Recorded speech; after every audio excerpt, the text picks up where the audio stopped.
Now it is time for Inspirational Women. And my guest, Dr. Catherine Athans, a licensed marriage and family therapist, and she's also an author whose latest book, The Heart Brain, has a lot of relevant information and insights for our life now and going forward. So let's meet Dr. Athans to learn more. Dr. Catherine Athans, good morning, and thank you so greatly for being with us today. Oh, thank you, and good morning to you, and good morning to everyone who's listening. Well, you know, the wonderful thing about this is that people listen perhaps live at this hour. On the other hand, it's a podcast, and I know you also have your own podcast. So isn't that just a marvelous thing to have podcasts so you can listen when it fits into a schedule? I think it's wonderful because, yes, it's available to people when they're available, and that's very new. I don't think people realize how new on-demand is, but it's certainly very recent that we've been able to do all these things. Yes, exactly. And what's wonderful is that at some point a person may Google or Bing your name, a subject, and then all of a sudden they have the option of some of these podcasts popping up as well, besides having those podcasts on a particular app. Yes, so no, it's wonderful, and, you know, I really appreciate people like you who have these programs for people, because people need that kind of support right now. You know, people need to understand that there's support actually everywhere, and having you do this show and knowing they can tune in, they can come on, and they can listen again and again is very supportive and satisfying for people who are a bit afraid and anxious. And you know, that's another very good point to just mention here at the outset, is that repetition ability of podcasts, is that you might hear something and think, now what was that? Or I know in my life, sometimes I've wanted to re-listen to a story over and over because it just really begins to sink into my cells. Yes. Absolutely. I know as kids, my brother and I used to watch some old movies over and over and over and over, and they used to play them on early Saturday mornings and early Sunday mornings, where you could do that. They just play the movie, it would end, and then they play it again. And it's a kind of security, it's a kind of known substance. So when people can tune into you and then know they can do it again, it's like meeting an old friend again. You know, it's that kind of certainty. And with things being so uncertain with this COVID, this is a wonderful opportunity. It's a wonderful support so that people can find some solace and some certainty and peace. Yes, absolutely.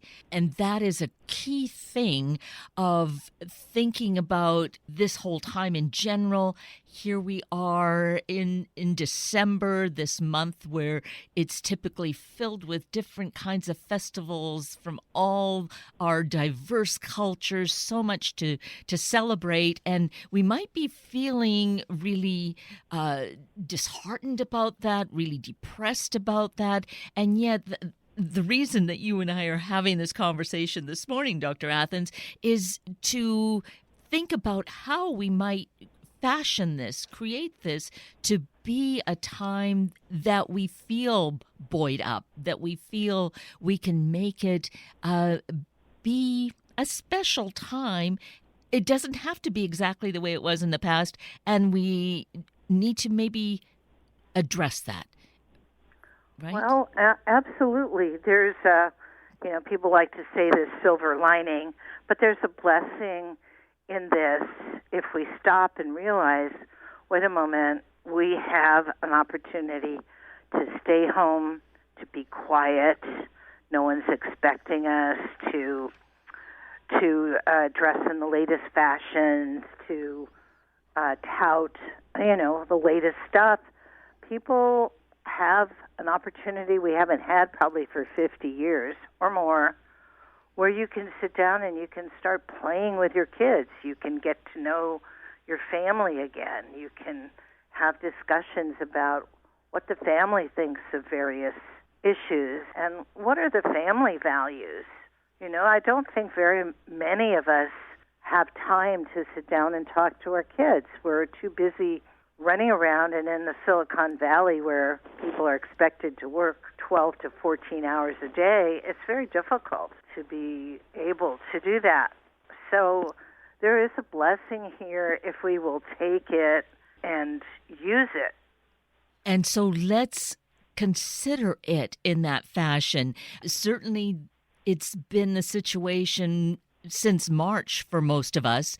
And I always like to qualify this by saying that certainly some people, and I think of the first responders and those in healthcare that are really on the front lines, it is such a different situation for this group of people. But even in that circumstance, I think what we're saying is there's a way to find that kind of a peace and look for a way to find the joy just in the moments, even when things are so hard and seem so, well, dismal around us. Oh, exactly. And for God bless all those frontline workers and the courage they show and the tenacity and their willingness to put their lives at risk to save other lives. It's phenomenal. I marvel always at the firefighters who do that, who march in. In California, we've had so many wildfires where the smoke and house fires, the smoke is so toxic, and yet these young men and women are willing to go in and risk their lives to help another person whom they don't even know. You know, that's something to think about, that people are willing to help each other. Even if we don't know the person, we're willing to go and be of service. And that's, I think that's something that really hasn't happened in the history of the human, you know? Right. So rather than having all this sadness about this time, it's a very serious time. It's a time where we have to look at our values, certainly all the way around, and that fact that people are risking their lives, are working nonstop to save other people's lives. What a wonderful characteristic it is of humanity that we're seeing now. Yes. Oh, I was trying to put myself in the mindset of those frontline workers, of the staff who go into nursing homes where really there has been in many locations such a huge outbreak, and what it takes to just really still keep going back day after day because you know you're needed and that they need you. Yes, it's amazing to me. It's lovely that people do that. It's lovely that people are willing to be so dedicated because, you know, usually in the news we hear about how undedicated people are and all the bad things about humanity. And now, finally, we're saying, wait a moment, look at these qualities.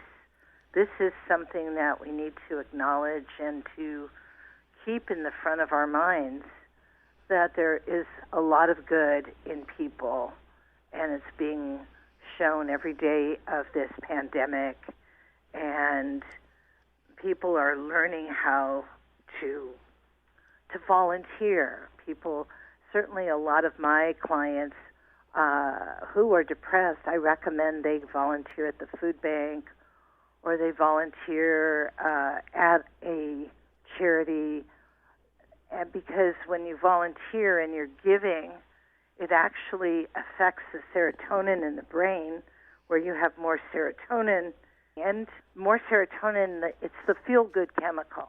It makes you feel good. It's the self-esteem chemical. So when you're able to do that, and the pandemic has offered us those opportunities, things change in the mind. And we become more humble, too. Looking at, I know the LA City School District a few weeks ago got together, and within a period of hours, they donated 150,000 meals for Thanksgiving. It was over Thanksgiving. And in the whole donating time, I think it was like 500,000 meals for Thanksgiving in that area. And people were working, young people, old people, in between people were working together to get boxes together for people for 3 days worth of meals. And there's such joy in doing that. The basic kinds of things that people need, food, and to get that together and to be able to give that to someone is quite a gift. But it's a gift to the giver as well as the person who receives it, you know? Yes. There is a great joy in the giving, and especially the giving of ourselves. Oh, yes. Yes, it's true. You know, people can't go to residential care centers, but people can, and I did this when I was in graduate school, people can record stories and send those recorded stories over to those centers that people can listen to different stories with different voices and in the center and have some different kind of entertainment.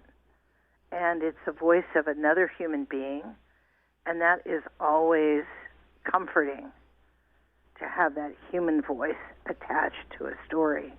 So there's so many things we can do to give of ourselves, so many things that we can think of. Our imaginations also now get to be, they get to be activated.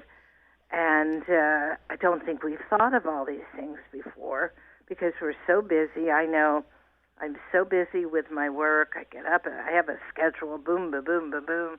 It has to be done. It has to go off. You know, I can't be late. And I think a lot of people now, when they're working from home, in the Silicon Valley, they have more time, and they're being there with their children.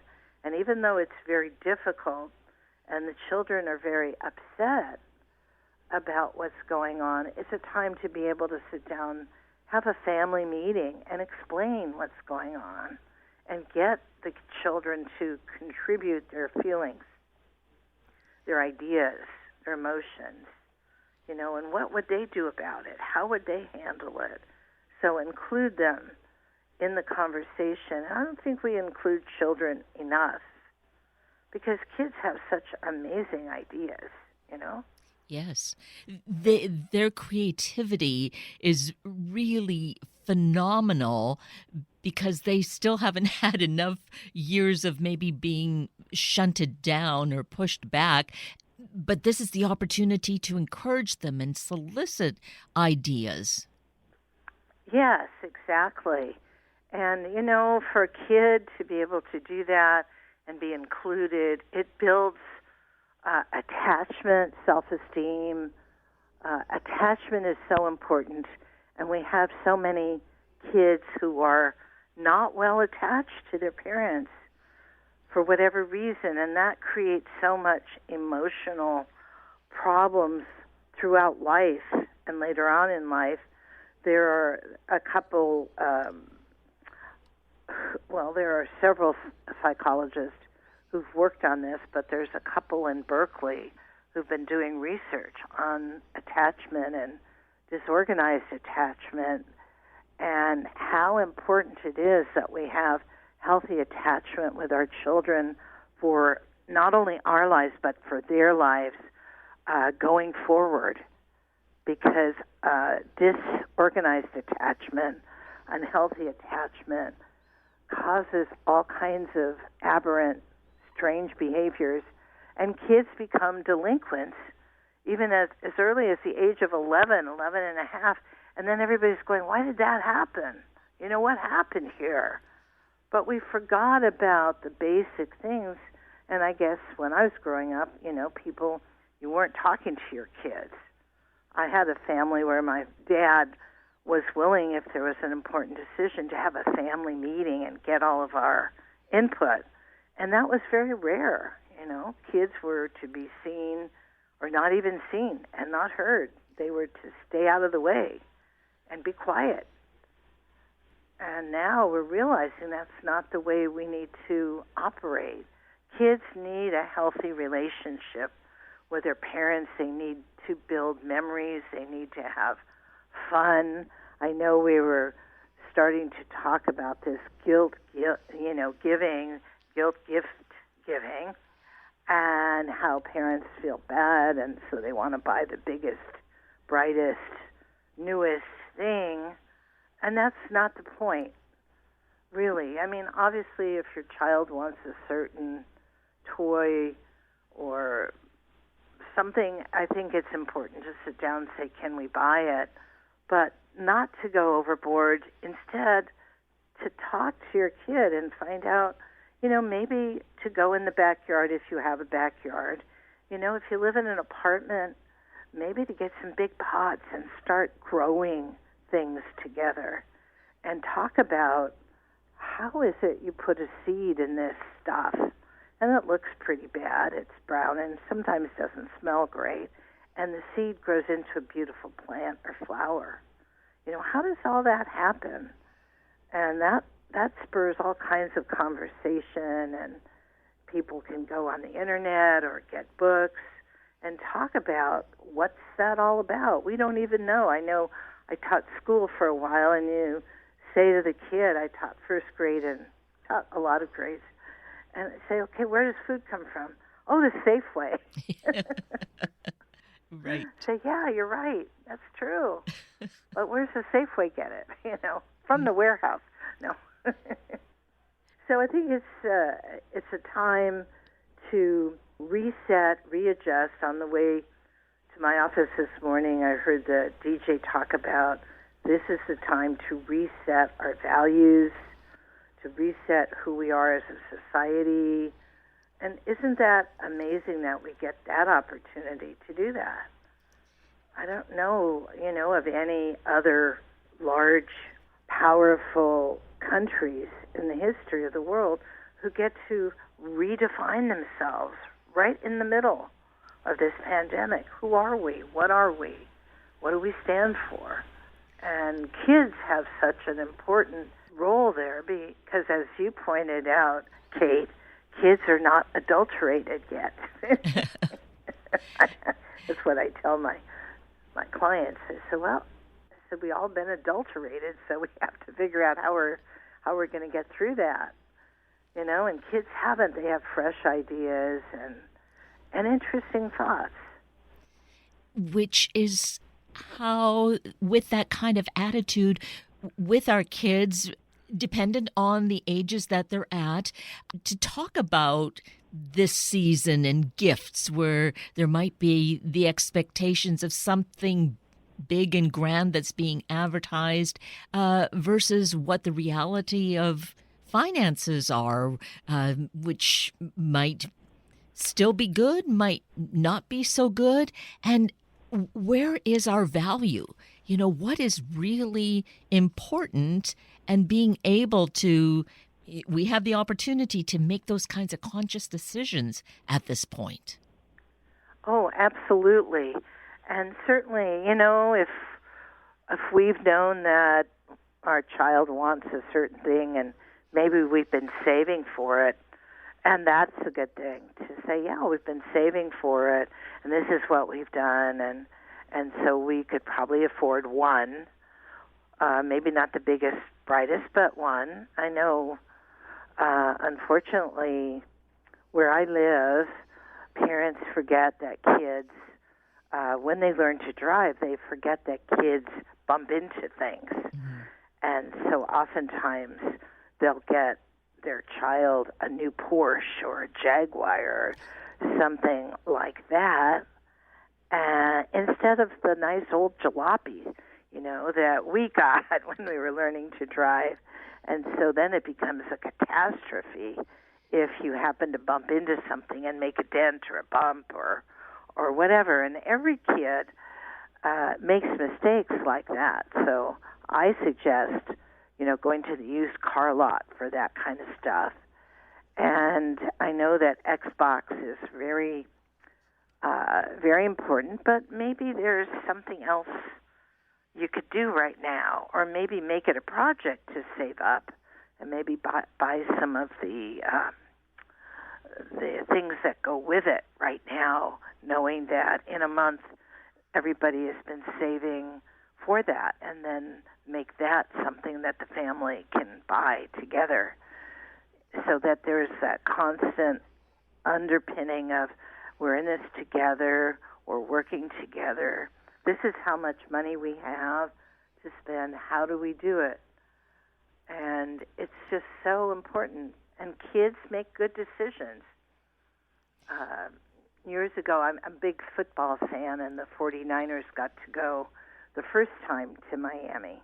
It's a long story, so I won't go into it, but my husband sold my tickets. I said, oh, no, I have to go. So I got my daughter, and we went to Miami, and but before we did, we were at a hotel, and I had gotten a lot of money. I had done drug rehab with rock stars, so I had collected, and so we had money to go. And so she said, I want to go now. I want to go now.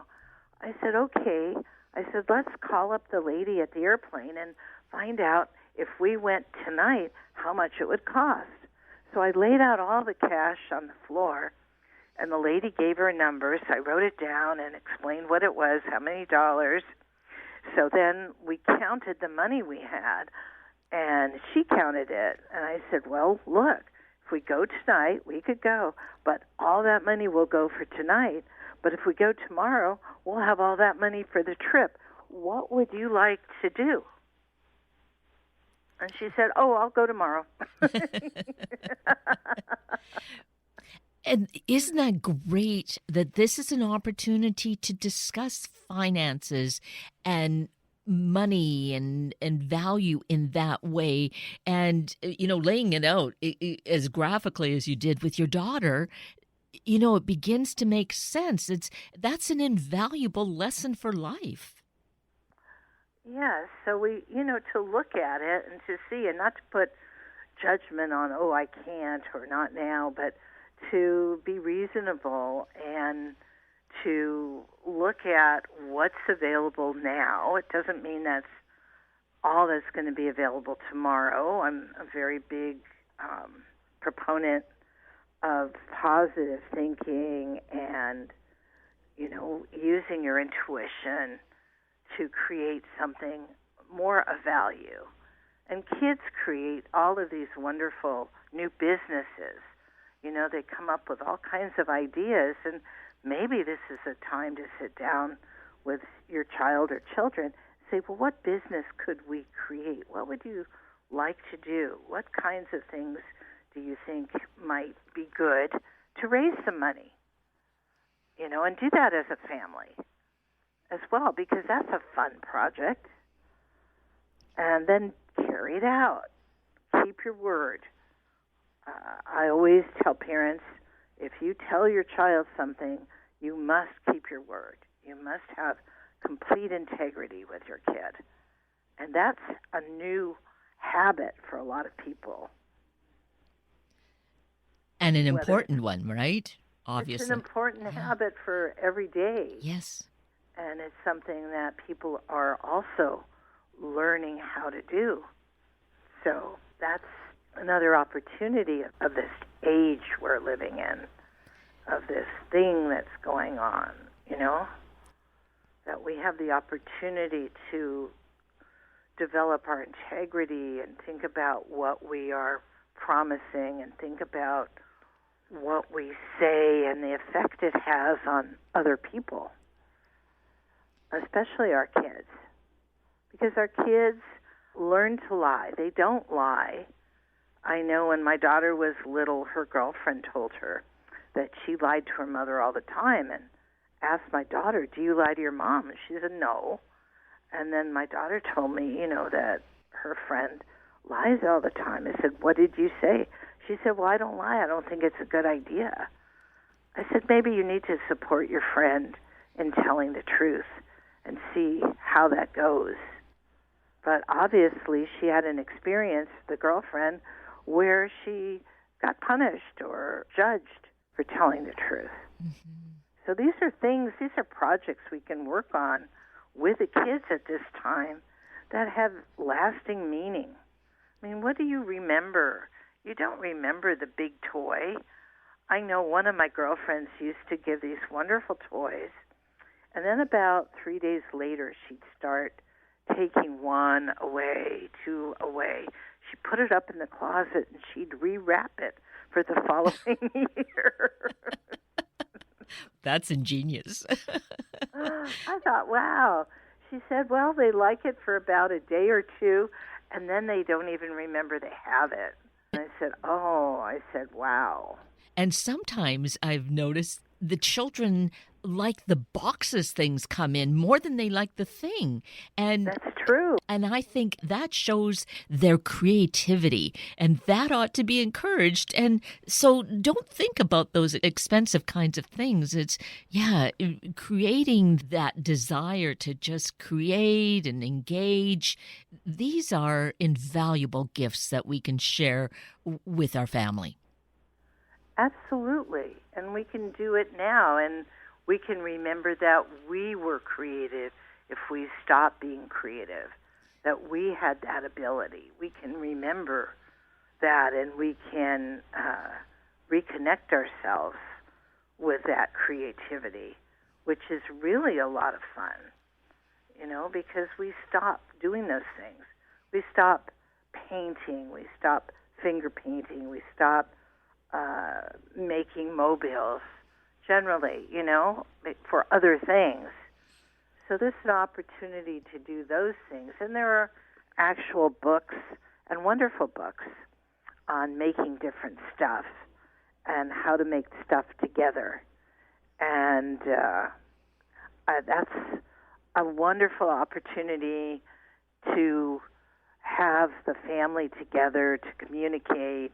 It's a wonderful memory, I mean, as a kid, I remember my dad had a woodworking shop and taught us how to cut wood and how to file. And I remember I made my first truck when I was about 5 years old or 4 years old, and I was so proud of it.